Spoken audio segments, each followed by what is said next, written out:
Hello, good morning.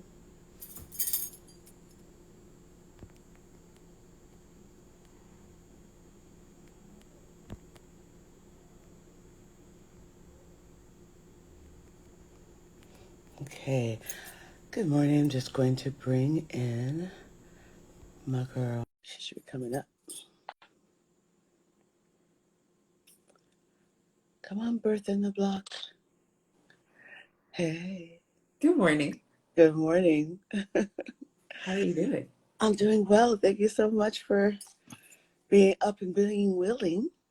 Listen, I'm up, I'm here, I'm ready to go. You look cute. This is bad hair. I love you for, telling me that I look good, but the babies are wearing me out. But thank you. I know, right? I know. You hear my voice, right? Like, Up all night. all night. We be all night. Because that's exactly what that Yeah, was. It's okay. it's pretty crazy. Um, Well, my darling, I wanted to have you on today because I really wanted everybody to get to know you that's on my platform Oh, bless you. and all the things that you do because you, oh no, she had her baby, love. Wait, Mama, no, that's Mama Madrina. But this is your Madrina. Yes, Yeah, she had her they're baby. growing, but we're okay. It's okay. There's something coming. Yeah, you're most likely today going to be. Listen, I told the baby not Saturday and not Monday. Everything else is fine. It's all okay. Oh, you told the baby?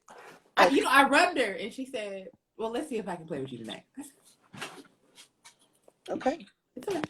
Yeah, I think you're good. I think you're good. We're gonna make it. So, my darling, besides being an amazing birth worker, you're also really into your teachings, the placenta encapsulation class, which I send everybody to. Bless you. And Thank you. I actually Ayana, have seen some of your students. you do? Yes, all the time. Yes, in your class. I'm like, I love Listen. her. Good morning, Ayana. We've been up. Yeah, Ayana's up. Oh, Ayana's up. Ayana's here. she is there. We love Ayana. I want them to know a little bit more about your practice. Hi, Mandy. Good morning, Erlinda. What? See, it's real people that we know, and I appreciate that. It's real people. I know. We know everyone. We're blessed that way. But so tell people about your vision of birth, why you do what you do, what you feel your main calling is, and how you got into the whole thing in the first place. Okay, well, I think I should answer the questions in reverse order because that's That's how I gave it to you. I was in FemSex in undergrad, and it was the first time where like we had gone over like assigned female at birth anatomy and just like feminine assigned like reproductive and reproductive health. I had always like loved things of that nature. I got introduced to a panel of all Black doulas, and I was like, so this is a job. Like I could eat this way. We didn't know, did we? I didn't know, like, cause I didn't know either, that's honey. not like on the questionnaire. I would like to be a, and then I saw folks doing it. So shout out to Jewel Boone. She's actually a doula in the base still, and she's the reason that I am in this work. The good old hippie Birkenstock. Not the straight Ashbury. Adeline, all of it, exactly. Yeah, I really fell in love with birth work. I think as a Black person, I knew maternal mortality was not accidental. Like from the jump, I was like, this just don't sound right. You telling me a story, the math is not mathing. The math is not mathing. And it just did not sound right to me. And I have this irrevocable belief in like Black birthing people and Black bodies. And I'm like, is it really us? I don't think so. And I think if we are given different opportunities and modalities, we do amazing things. Society would not be here at large if we could not birth. Exactly. Like everybody, no one would be here. The model works. Whatever we were doing prior to this book stop was working just fine. Exactly. Ooh, Patty and Loyal Lactation say hey. Good morning. Oh, good morning, Patty. Love Patty. And so I think just being in this work has been amazing. I also think I don't work well for others. And so me being an employee was not going. What do you mean? You You know, don't being work a well? birth worker is Why being you an entrepreneur. fallacies? Why are you telling fallacies? I work with you all the time. No. I said for. I work well with others. For Know others. thyself. Know thyself. You know, it don't work out too well. Hey, But I beautiful. think, Miss oh, Susan's hey on. girl, good morning. I think, you know, the typical life of an entrepreneur, I want to give up 40 for 80. And I'm experiencing these 80 hours right here, right now. And that's okay, right? I think Yeah. being a birth worker is just such a blessing to like be able to snap in and out of time. Like I tell people, like I'm here until this phone rings, because when this phone rings, I gotta go. It's as though we know how to aspirate. We're out Yeah, of it. okay. Yeah, it's Christmas and I'm still getting in the car. I had a baby on my 21st birthday. I was like, oh, so I'm gonna be here for a long time, I see, because you're supposed to be drunk. Nope. Right here with y'all and the baby. It's okay. I think my vision for birth work is autonomy, right? Like I think I want people to know all of their options in relation to their lived reality and be able to make the most informed decisions for themselves. And unfortunately, that is not the current model of care. I know my vision sounds like so simple, but It does sound simple. it takes so much to get. We are so far removed from simplicity I know. in Right. reality. And it's like, yeah, I know this sounds very easy, but For some reason, it's not hard as to get good. to that side. Yeah. Yeah, it is.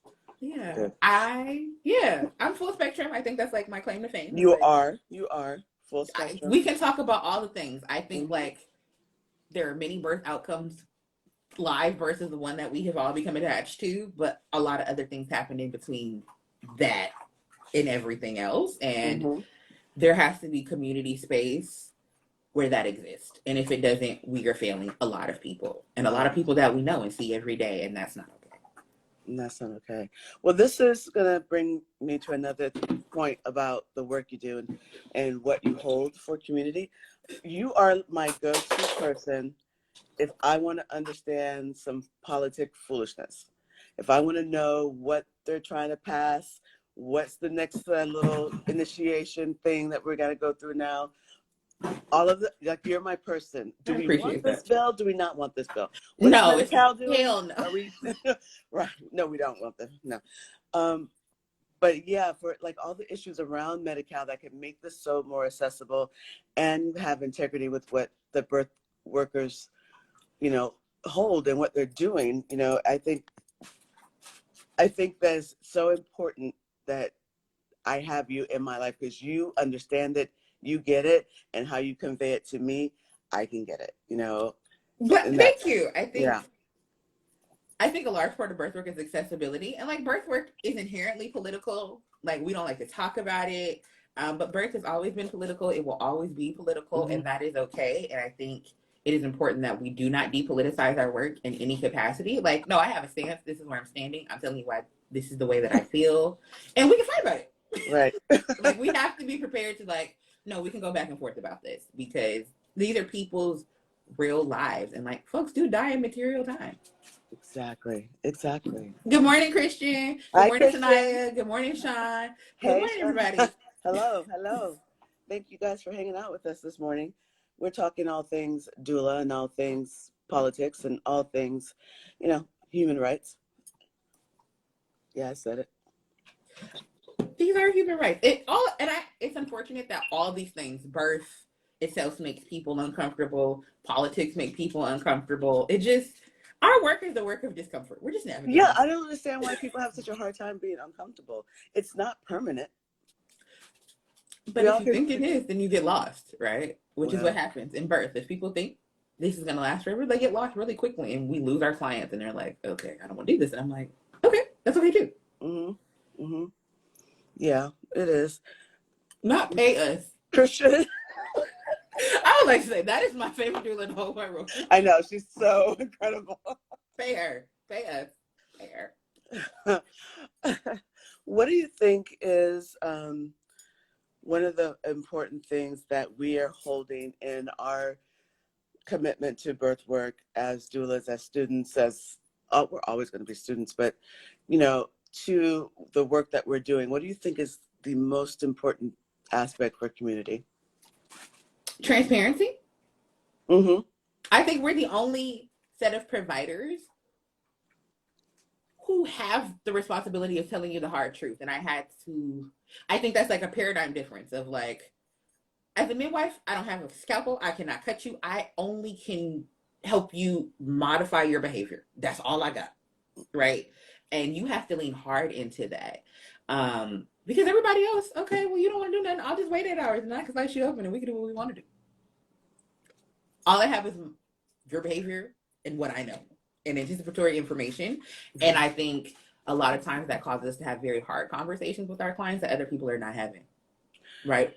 Well, I would agree with that. But also, I have to say, we build a very intimate, a very transparent relationship with. Can we talk about how many hours we clock with our clients? Because I don't think people understand. Yeah. Like, theoretically, you can walk into care at 11 weeks. You're going to see us at least 10 plus times. That's at 10 least. Plus consecutive hours with face-to-face contact with the midwife. It's not, you don't have to go through a nurse. You don't have to get your vitals checked. You don't have to check in with anybody at the front desk. No, it's 10 hours of me and you looking eye to eye. Exactly. Where you can ask absolutely every single question that you have about every little thing. And it be every little thing. I coughed today. Am I okay? Yes. You've been coughing your whole life. Yes, you're fine. You know? And that's not counting text message time. That's not counting time in labor. This is prenatal. And not even counting if they need us more in postpartum than our allotted hours. This is all utero. This is This ain't extra. This is not the fish is still $1.50 on the side. This is what basic. And so that's a very different. We know our clients very differently, and so we're also obligated to say very different things. Like, no, I didn't meet your grandmama and your auntie. I know Miss Hattie. We not finna do this, okay?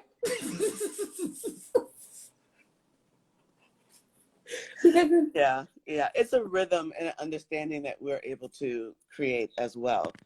And it's a blessing. Like, I love it. I couldn't imagine going into such an intimate process without like knowing somebody for.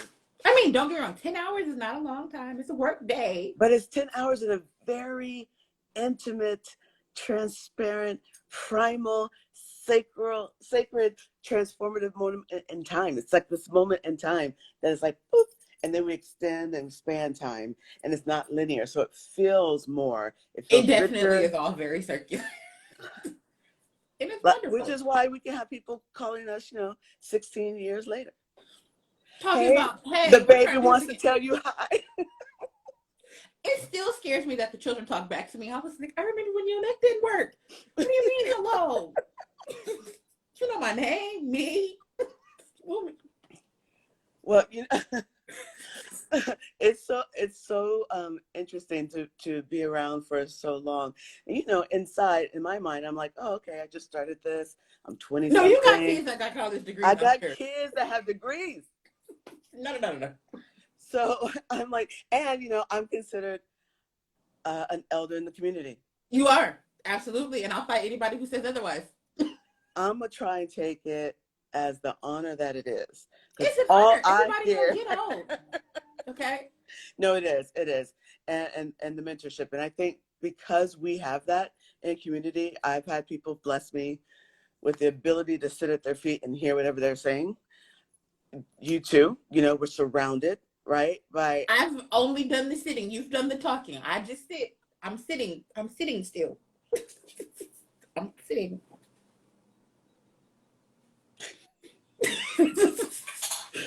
Okay, I'm gonna let you try to tell these people that you don't teach nothing. And I teach, but I don't teach how y'all teach. Y'all, this is a different level of.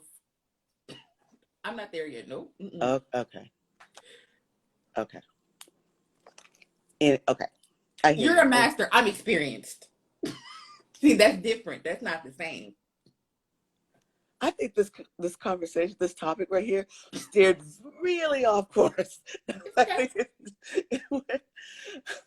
Oh my gosh.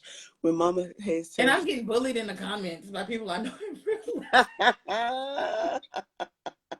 Take it. Tell her, Christian. It's the I'm gonna say truth. it. It's the truth. Okay, we're going to leave this topic alone, and I'm going to go on to my next thing. Yes, ma'am. How important do you feel the work that I feel like it's the foundation of what you're doing for a community, not necessarily your private business that you're going to create for the community, but how important do you feel it is that we as birth workers and then, people in our community understand that politicky legal side of things? Like, is it important to go down to a town hall meeting if they're discussing something with Medi-Cal, or will they tell us? No, so you trying to get me in trouble before 10 o'clock today. Let's start with fuck 12 and all forms. Okay, let's start there. Policing is not just the police, right? And I think Black people are inherently politicized. Mm-hmm. Birthing people are inherently politicized, and so we cannot wait for anything to be disseminated down to us. Right. Like that cannot be any of our processes for anything, whether that's food, water, shelter, pregnancy, nothing. Yeah, life. Nothing. Yeah. The shortest end of the stick will always go to us. We have to be there for everything, and I think it is important that we know what's going on, right? Like, exactly. Now, how do we instill that desire? Because when I'm talking about it to people, it's so far removed, but it's actually the basis, because we're supporting the community from the inside out, from holding them here and actually walking them into this other place and position and ownership of their life. What do you say? I tell people, and I tell this to birthing people, your rights and your responsibilities are proportionate. Don't tell me Medi-Cal is shitty when Medi-Cal had a public meeting and you didn't come. It's not fair. So you can have all these fanciful, wonderful ideals, but you have to show up and you have to do that responsibility piece. Those meetings are boring. Minutes are terrible. Old business lags on way too long. Yep. I'll be the first person to tell you, we need Robert's Rules of Order to go a little bit faster. But that is our job if we want things to look a certain way, or if we just simply don't want to get screwed. I'm not going to say that the system is here to help us in any capacity. I think that would be naive to say. Yeah. But we can do a lot of preventative measures in making sure things don't get worse. Exactly. Because they're trying to make things a lot worse. They are trying to make things. And it happens in those meetings where people who don't look like us or don't feel that they can be in the space make all these decisions that don't make sense for us. And it's like, no. It doesn't need to be the most proper way of saying it. It doesn't need to be the most thought out. It just needs to get across the table. Exactly. And I think a lot of people sometimes can be intimidated by these spaces because we've historically been kicked out of them. But no, take up space, right? I think sometimes it's just space and numbers. If you have a Zoom call full of 500 people that look like me, you're going to be on your P's and Q's. Right. Because somebody is listening. Miss Hattie is in the back. Miss Hattie is in the back. And it's important that we show up in that way. But our rights and our responsibilities are proportionate. We're political whether we want to be or not. Yeah. Exactly. I'm sorry. So being political forwardly with intention, to me, is the key. And I think that one of the things I would like to be able to convey to community and our peers and everyone else is that if we're out there doing things and saying things and trying to get more information out there, we are that last line standing in front of whatever's about to happen. Yeah. And so listen, if somebody that that's trying to hold community and government accountable, accountable and hold them up in the stand, then if we're doing that and you see that, jump in, call somebody, do something, because I don't even know what's going to happen with this whole thing, but I do know that it's going to be a mess, but we're going to navigate that too. And I think when the time comes, I think people just need to know a head nod on mute on Zoom goes a very long way. Right? Like, everybody has their own role to play, and sometimes just standing in line with us does so much. Like, no, I said what I said. And the other 500 people that came with me, that means a lot. Yeah. Um, Yeah. yeah. Okay. Well, another thing we have in common, we have so much in common. I know, Haize, I love you. Love you too, sweetie. Is our spiritual life and our spiritual work, and how I saw that question. that plays into. I know that whoever that was is That's my off. Madrina. You know who Oh, that was. was that your Madrina? So I have to have a good answer. So Yeah, you do. So think about it. I'll keep talking. Um, it was through my work that I realized the importance of what I was doing in community, through my Maina, and through um, the mamas that I've worked with and been blessed to sit at the feet of. And then I realized from them why I was there, what I was supposed to be saying and doing and conveying, especially when I'm connecting with those babies. You know, there's a whole thing. And she told me, you know, you need to write down the story of their birth. You need to write down everything you received from them during their pregnancy and then into their journey here, and then let the parents know. And for a while, I wasn't saying anything, right? And for a while, I thought I was absolutely not in my right mind, in the sense of, why am I hearing what I'm hearing, and all the things that you hear. Yeah. right? And then the moment that she got on me about not doing what I'm supposed to do, and I started doing that, my relationship and my ability to drop into that birth space is expansive, and it's very energetic. So I'm kind of tapped into the ancestry of them and into the future of them. It's very bizarre, and I can't even explain it, and I didn't even know what to do with it until I dropped into, you know, my spirituality, my practice, my lineage, and all of that I kind of, not even kind of, I understood and felt my power and my self-worth, and got my purpose. What was your experience, and was it all of that? I'm sure. And if you don't say it, we're gonna ask your Madrina to come back in here. Don't let me attach her to the Listen, please, it's not even 10 o'clock yet, okay? But first things first, good morning, Kimberly Durden. She's in here. Hey, So I think that's like it's a loaded question. So I would like to open by answering and say that I practice Afro-Cuban religion. Proud Lukumi practitioner. I'm initiated to Yamaya. My Madrina is on this call, something I'm very proud of. I think midwifery is a cultural retention, and I think we sometimes forget that. You know, before we had like doctors, we had midwives, and we had community healthcare workers, and we had people who had communal obligation to us, right? It's very different when your provider lives down the road from you, and it's like, if something went wrong, I'm coming to knock on your door. I'm coming to talk about it. I think being just born in peace is like it's a blessing, and I think it's one that a lot of folks have forgotten about. Our first days are very important. I think pregnancy itself is a very spiritual journey for not only baby, but for the birthing person. I agree. Children are our ancestors' return. It's just grandma from way, way, way back. It's whose cue is up to return. Understanding of, yeah, it's a different type of understanding. We understand that they're actually our ancestors returning. We get that, and we see it. Like when these children open their eyes, they look like little old people. They look like Aunt Queen Esther. Don't tell me that's not Queen Esther. I see the face. And sometimes they come up here and they come upset, and I'm like, yeah, there's that part too. You might want to fix this. You know, sit down. Let me tell you about your child.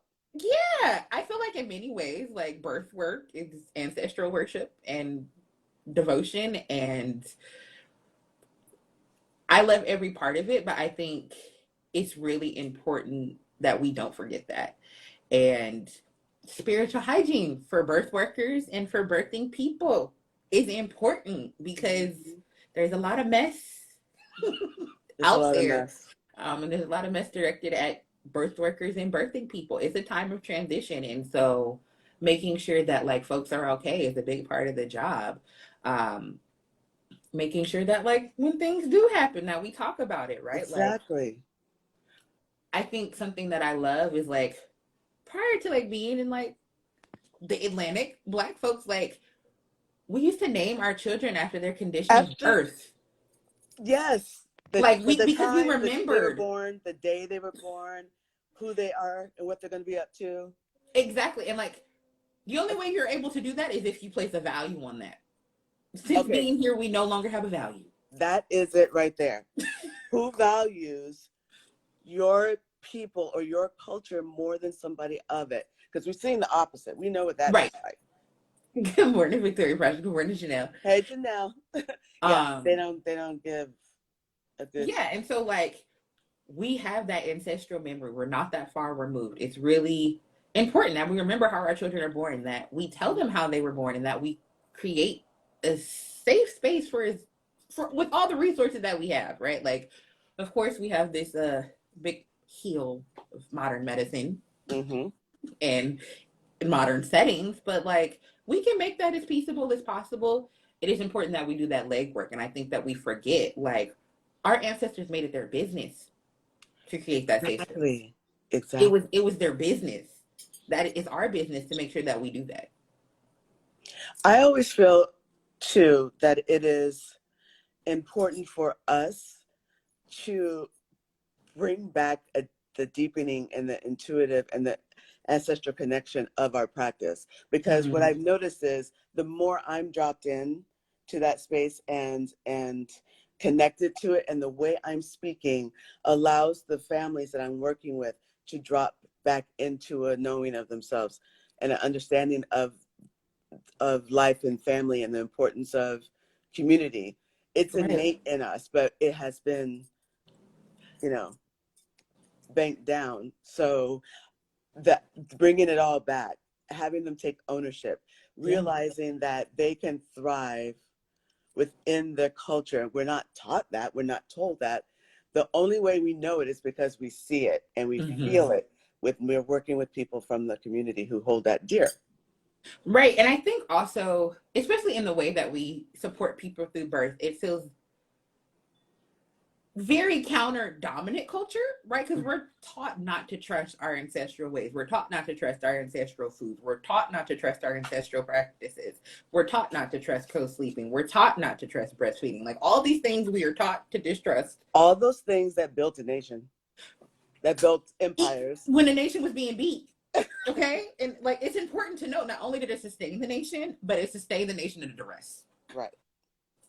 Like no, these things work and they work well. You know, and I think it's hard, and like you do need a community to be like, no, we're going to protect you. And I think it's also biological. Like we're mammals, we only Right. birth when we feel safe, And secure, and support. unobserved. And unobserved. Oh, And of course observation, yes. and that's also cultural. Some people, 10 people, that's all their immediate family. Okay. And they are safe and they are unobserved. Some people, that's 2 people. It's important that we understand there's like variations of normal. Right. And they're all normal. It's all okay. It's all just a variation. And if it's working, it's working. It's working. Now, when it doesn't work, I'm going to say something. Right. That's my job. All y'all need to leave.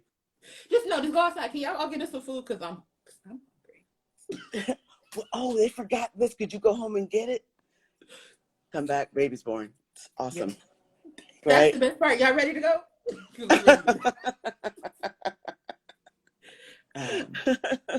Yeah, I think it's important that we normalize all the different variations. For me, some of the biggest comfort I give to my clients where they're totally, you know, like we did it, is that I let them know, oh, this is normal. This is normal. This is okay. Oh yeah, I'm not worried about that. It's always the output that folks are worried about. I'm like, no, it's okay. Just keep going. Yeah, you're fine. Yay. The more output I see in a birth, I don't care which way it's coming out. People think we're so weird because we get like, yay! Bloody show and fecal matter, and we're like, yes, thank you. Oh, she's throwing up. Yay. Yeah, I also think we're not accustomed to seeing bodies do very normal things. Like we're always trying to like actively manage, like something is wrong, something is no, we got to go through some shit to get where we're going. This is the journey of life. I'm sorry it's been compressed down to a birth experience, Right. but here we are. So, how you want to walk this labyrinth? You know. Oh, we both have, because we're children of Yemaya. That's Yes. we do have gaps and nipples. This Yeah. is the thing. We're both Yemaya. Yeah, I don't know. Birth work is it's a wild ride. But Yeah. we're here until it kicks me away and says I have to go. Then I'll go gracefully. Yeah. Okay. No hard feelings.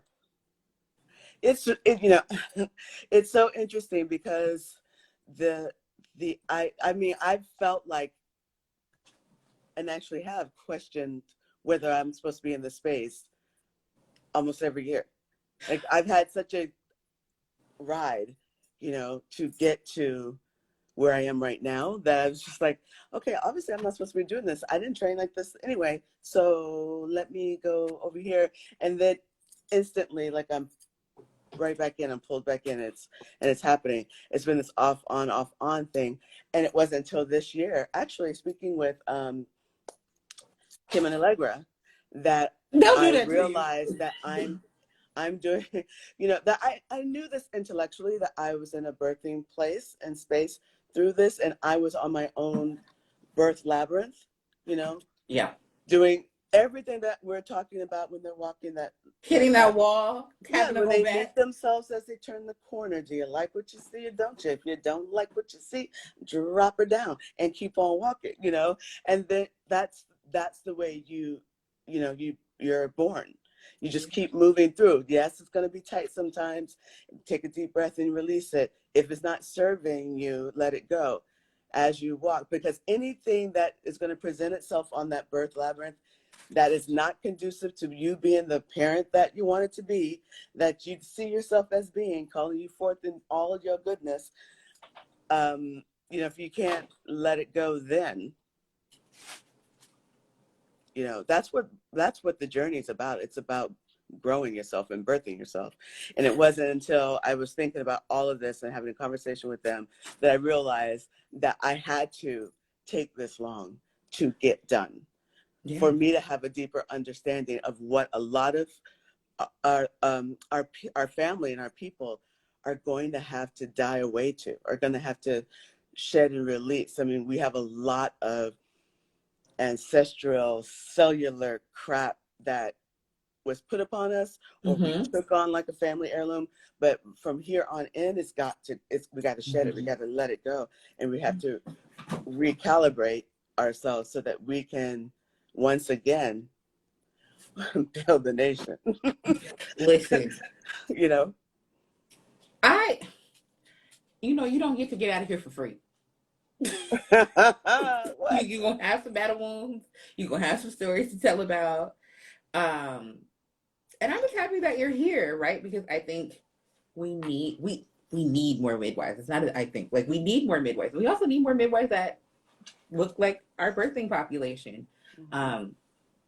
You know, you don't get to get out of here for free. And I think we think birth is easy for babies until you become a birth worker and you realize, oh, this twisting and this turning and this contracting is not all it's correct. Yeah, sometimes, you know, everybody needs some work after birth. Everybody, top to bottom, everybody needs some work. Yeah, and that's okay. And it's okay. But one thing I will say, I mean, you know, the babies, they do strange things sometimes, and like they do challenge you. But I think it's really the capitalism piece of being a birth worker that makes that's the hard piece. No, that's the choke. That's actually the hard piece. And the way America's educating those who present not Black. Because that mentality, if you think about it, just in these past shutdown years, have most of America and the world even understood how the medical industrial complex trains their doctors. They didn't know that they thought we had different pain tolerance and different thicknesses of skin than everybody else. They didn't know Until we we're got all locked different. in the house together.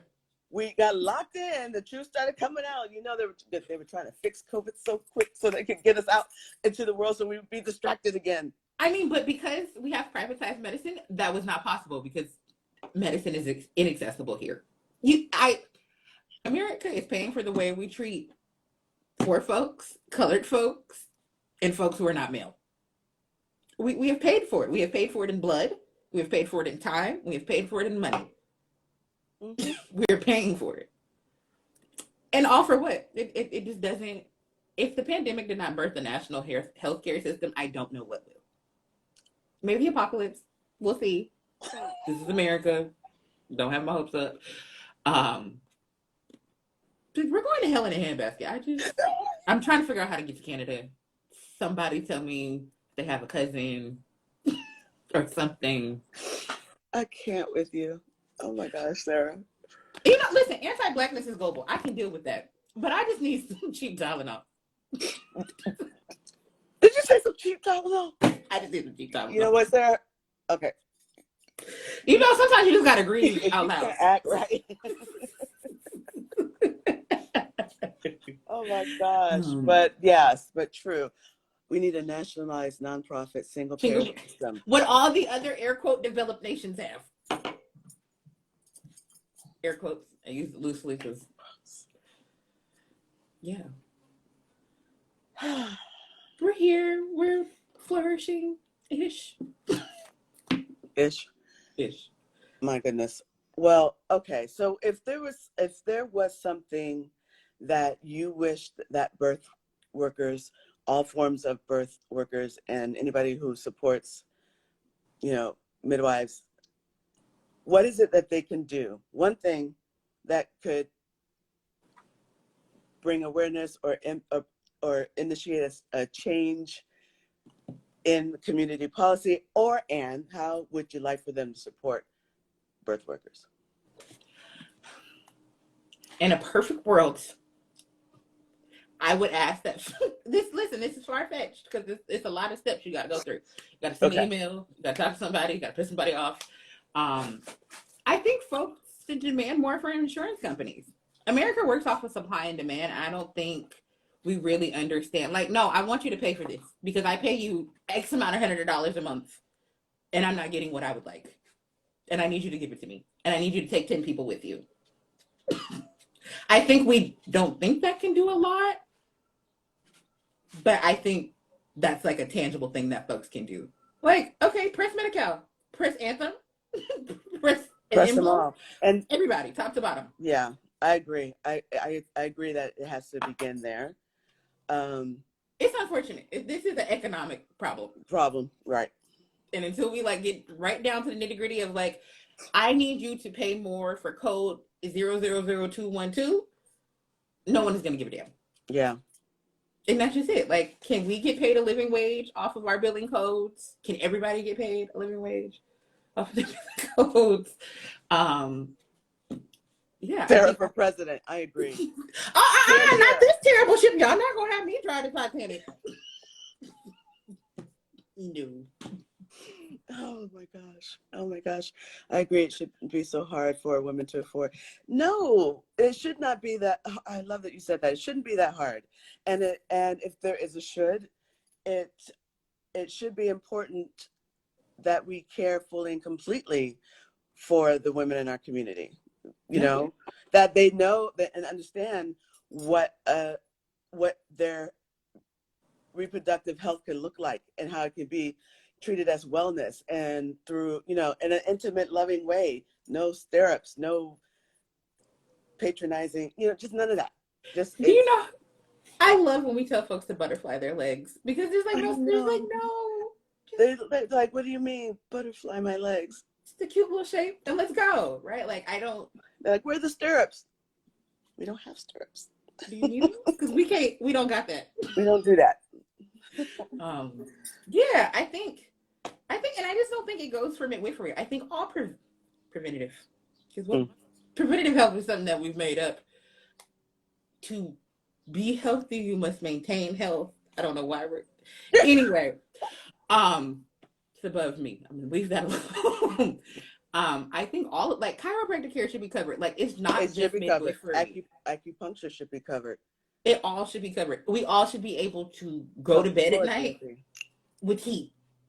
Mm-hmm. Like, it, all body workers. It just shouldn't be like midwives demanding it. No, I'm demanding this for everybody. Right? Because we need all of these things. I did a interview last week for a woman who's beginning a movement, and she's got a podcast and all the things called Heal the Healers, right? And because I was speaking to her and telling her all the things I do so that I can show up in community the way I'm doing it all the time, you know? Yeah. So, and that's where I choose to spend my money. It would be great if, you know, they supported us so that, you know, through the insurance, so that we could do all those things and keep the communities healthy and safe. You know, that would be awesome. But it requires a lot, from chiropractic to Therapy work to therapy to, right? I mean, and midwives know, and that's one of the reasons why I love being at Kindred Space, because everybody there absolutely knows and gets how important it is to go lay down, go work with the trainer, go get a massage, go do acupuncture, and go, you know, all the things that you need in order to show up. You know, it's crazy. I mean, it's, I think it's like physical wear and tear, but there's emotional wear and tear too. And like, you have to take care of all parts of yourself. And not to mention, we still have our own families. We still have our own lives. Right. But, you know, being a birth worker is like it's going to the altered state with folks in that state. All the time. It's like, I just got to go there with you. I'm just riding the wave. And eventually you get to pull out. But once you pull out, you got to regroup. Right. We have to reset, and we have to restore and nourish ourselves. And I will tell you that I have experienced for the past 2 years, two of the most safe place for me to be, Kindred and working with Beth. Yep. It's very safe for me there. No, there's no microaggressions, no nothing with Beth. And it's just, you know, them supporting. At Kindred, I'm so nourished. It's so That's great the to word, turn my head and see all the different shades of Black, all the different shades of brown, and us have this rhythm and understanding where a lot of times we don't have to say anything. It's understood. It's just understood. It's just this telepathy that's happening. It just feeds my soul, and I'm restored. And even when I come in, just like, y'all, I don't got it today. I'm not gonna make it. I can't do it. It's not. I just need to sit down. That I get held up and a reflection given to me, and it's just. And I'm determined that everybody that I can be a mentor to has that same feeling. I mean, it's a blessing, because, you know, it's not like that everywhere you go. And no. That kind of safety is rare in birth work, especially in communities of color. And I think I'm just grateful. I tell people I work at Disneyland in South LA. Because you're on that e-ticket ride. You just don't know when you're going to get there.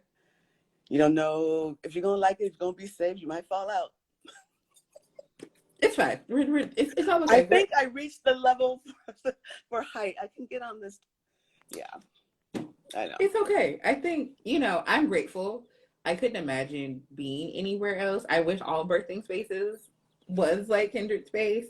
Because folks really deserve like that level of peace and like level of engagement. Like, it blows my mind that like Kim and Allegra have so many people in their minds. I'm like, I'm barely managing me and a dog in the background. Okay. But like, they're like, and this person is doing this and that. And I'm like, first of all, how do you know that? And where did you find the time to like, your doctor doesn't know that much about you. Like, they just don't. And they have the final say so, but they don't know anything about you. And I think that's like, it's mindfuck in a lot of ways. It's like, our midwives know so much about us, and like, you think some of these details are minor, but like when you get in the birth room, you realize they're not, because they all come up.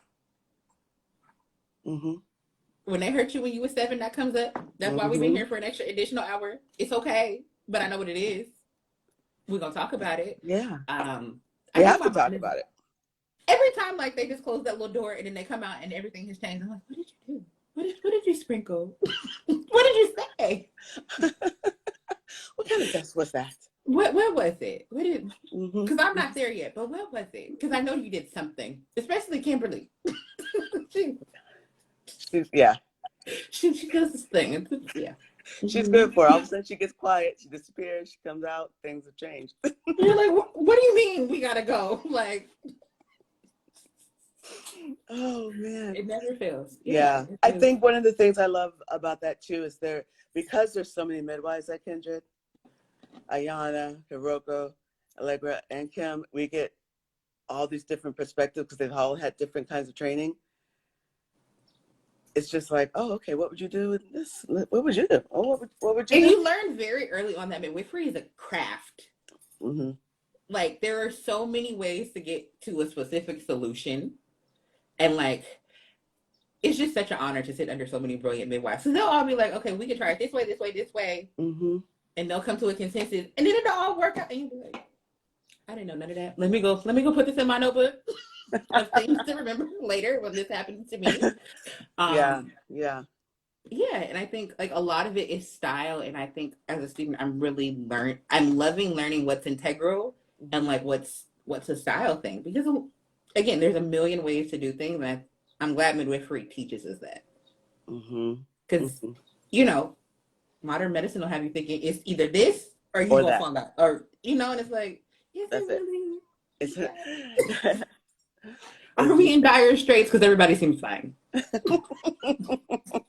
Just asking. Check in. I was on a call yesterday. I was just listening.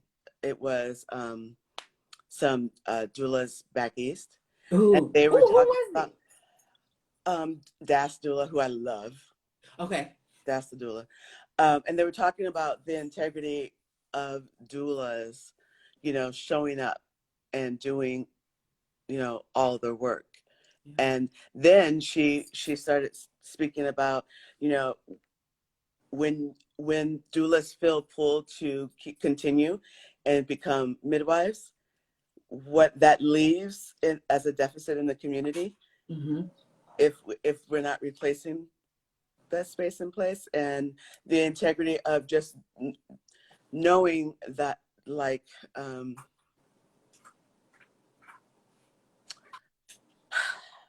knowing that we have to always be better, always be, you know, more. I remember one of the things that Debbie Allen said to me, Tribe Midwifery, she said, your skills are going to have to be on point, even more so than other midwives. Oh, absolutely. You know, more than, you know, because if you are Black or brown, you have to be exceptional. And I remember taking that to heart, you know, that I needed to. So that's why I actually wanted to go to midwifery school in the first place, is because I wanted that information, the understanding of the body and medical and stuff. Although I knew as a doula, we don't do anything medical. Yep. Right. There was that understanding of, I wanted it for that anatomy part. Yeah. So that I could understand the body, so I could be more support in the space for my doula clients. And so when they were talking yesterday, it really hit me, you know, and people have been asking me, are you going to stay a doula or are you going to just do midwifery? Just do midwifery. I've been working all these years to be. Come on. Right. But I love supporting families as a doula as well. Yes. I think that's one of the reasons why I started my training course for doulas. We also have a very big shortage of doulas, of colors. I'm just like, we need more doulas. So how can I help with that? You know, but you also are very much a teacher, a mentor, you know, and you're doing a lot of things to support doulas in our community. How do you see that playing out in the future? And you have a course coming up soon, I think, 'cause I shared it the other day. Yes, I do. So let me answer. Let's give them all the things. Okay, well, I want to circle back to Debbie Allen's comment because Okay. as the person of color, you have to be exceptional in all arenas. But I think specifically in midwifery, it's for a multitude of reasons, right? Mm-hmm. Our skills need to be exceptional because the medical board is looking at us twice as hard. Twice as hard. They don't. We're not a fan favorite. Twice as long. Hey, 4 times over. Okay. That's bullet point number 1. Our clients are in a different kind of danger. That's, like we also just don't have as much backup, right? Mm-hmm. Like, let's be very clear. The reason we have Momnibus is because a Black woman died at Cedars-Sinai, which is the most affluent hospital in a lot of the lands, Mm-hmm. local and abroad. Mm-hmm. We miss Black people in broad daylight. And so we have to have the skills to kind of care for our own community and make sure that we're okay, because we know escalation is not there for us. Right. We will be ignored. They will fight us at the door. Mm-hmm. And just having to carry around that level of excellence and knowing why is important for prospective midwives, for midwives who are already in the field. But like, we need to know why we need to be excellent. Mm-hmm. Because we have very different things going on in the background. Yeah. We're a midwife. Like, this is slightly problematic, but all Black midwives are kind of rural. Like, we don't have, which is why I love Kindred Space, because we do have that connection with MLK. But for the most part, they're not happy to see us. No. We were trying to harm y'all. We have to really think long and hard about where we're transferring our clients to. Yeah, I'm not taking you to the local. If I have to stop your labor a little earlier to make sure that you get to somewhere where they're going to treat you like a human being, I'll do that. Hello. Exactly. Because I know that what's 7 minutes away is trash. And like, we have to think in those parameters. Like, it's not just, your body's okay. Well, how are they going to recognize this body? How are they going to treat you when you come into triage? Mm-hmm. What are they going to say? Are they going to assume negligence? Are they going to assume neglect? When you're really just trying to have your baby safely.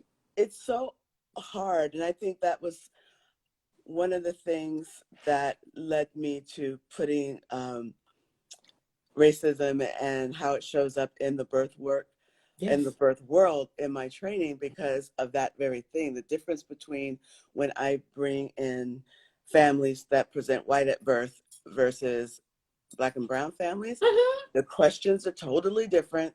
They assume everything first. It's profiling for like years, for eons, right? And when I bring in another family, they get none of that.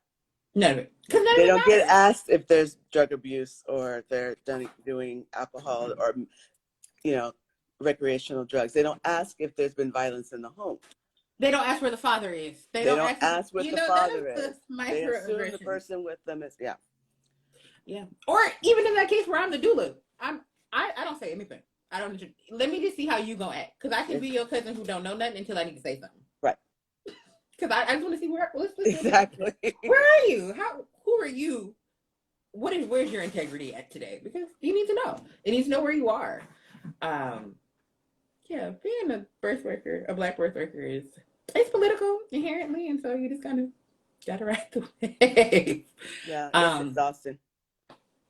Yeah, those parts, and then we come back to community and get restored, and we go back out again. Back at it, right back at it. I feel like we're always in the pushing phase. We're always in second stage labor. We're always let's just go back.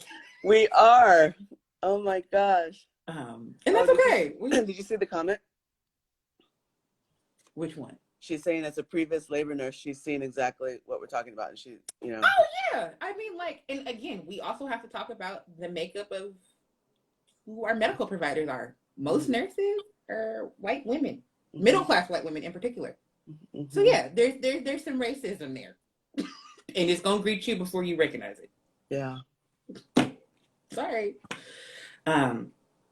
I've lost track of your other question. Okay, so the other thing was, the education piece. What are you teaching? I was saying that we have similarities in the fact that we believe in passing down what we learned. Oh, absolutely. And we know the power behind an oral, exchange of information to somebody. That's cultural. That's how we do it. Yes. So I And have I've your classes from all what they tell sides of you. from all sides of the birth world are extraordinary, darling. You know, I believe in like political education and medical education being married forever and ever. So my next class is May 1st. I will be teaching placenta encapsulation again. Sign up. I will drop the flyer later or next week. Let me get through this weekend. I'll drop the flyer next weekend.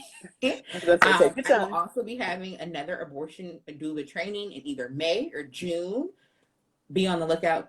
Basically, just follow me to find out all of the things, or follow other people who follow me, because we do a really good job of trying to get word there. Sure. Yeah, I think those are two big projects coming up. We'll have some like smaller classes towards the summer, because summer is coming and I'm outside, so we'll be doing all of the things. But yeah, summer is definitely coming. And also, I want to commend all the work and support that you're doing with us as the Victoria Project. You've been a part of it for such a long time, and Kindred Space has as well. And it's been just really seamless and very, I love it. I love our clients. I love that they exist. It hurts my heart that they have to exist because government will not step in and do their job. But I think it's beautiful, and I think it's so amazing that we have this, and it warms my heart just to be able to share this information and be like, no, you can have this. Like, the folks that I like refer to the Victoria Project would not otherwise have access to this kind of care, and like, you get to see in material time like what this care really does for folks, and like how it changes how they just navigate the world in general. And it's like, folks need this, and I'm glad that the Victoria Project's here, and I'm so grateful. Me too. Thanks, Janelle. We don't get around. Okay, my darling. Well, thank you so very much for being here. Tell the people where they can find you on all platforms. And Birth in the Block everywhere. Birthintheblock.com. Birth in the Block. That's me. South Central's finest. South Central's finest. Is that what you said? Yeah, Okay. absolutely. I was not. Do you have that on a t-shirt? No, but I do. Listen. So I'm telling you, that's your little hashtag underneath. Okay, we're doing it. Birth in the Block. Okay, we're taking it. We're doing it. That's the next thing on the agenda. I love you, sis. I love you. I will see you probably today or tomorrow. Probably. Okay. Bye. Much love. Thank you, everyone, for joining us.